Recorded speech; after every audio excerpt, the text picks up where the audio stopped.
Subscribe करें हमारे YouTube channel देवी प्रतिभा जी को और श्रवण करें भागवत कथा की महिमा का।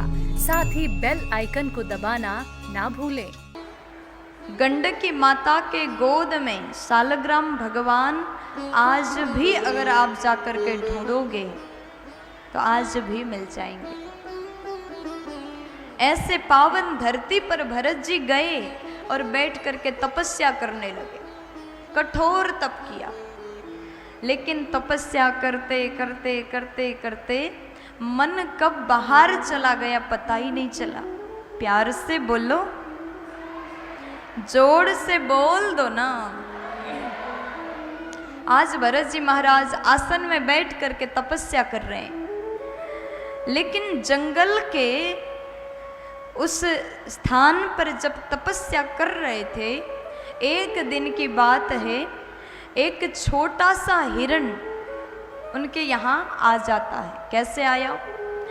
एक बार गंडकी नदी के उस पार से हिरण के झुंड नदी पार कर रहे थे।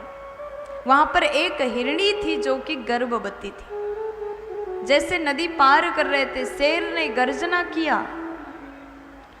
शेर ने गर्जना किया, समस्त हिरण भाग गए और उसी भय में जब नदी पार कर रही थी, डर के कारण भागती हुई हिरण छलांग लगा रही थी। इतने में उसी नदी में हिरणी का गर्भपात हुआ।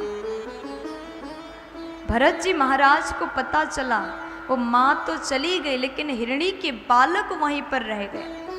भरत जी ने जैसे देखा, बहुत दया भाव उनके मन में जागृत होता है। दया के कारण उस छोटा सा बालक हिरण को लेकर के घर में आए, कुटी में आए, उसको पालने लगे, खिलाने लगे, पिलाने लगे, सेवा करने लगे।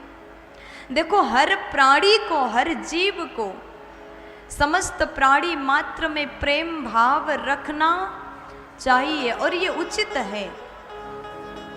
सभी को प्रेम करो।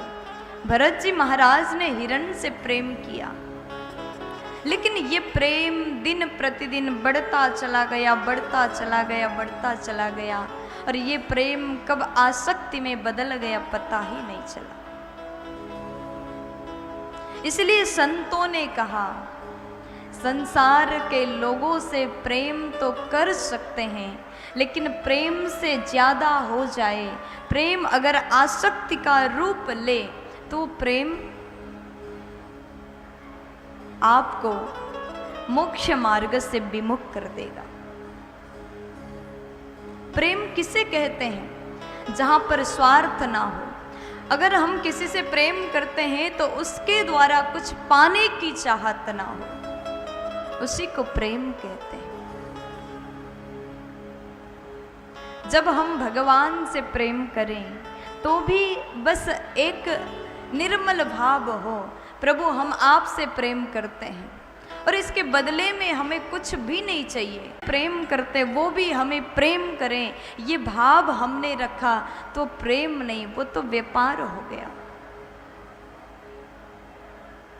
प्रेम का अर्थ है पवित्रता, प्रेम का अर्थ है निर्मल भावना, प्रेम का अर्थ है हम जितना कर सके दूसरों के लिए वो करें, लेकिन दूसरों से कुछ भी हमें नहीं चाहिए। ये इच्छा होना चाहिए, ये भावना होना चाहिए।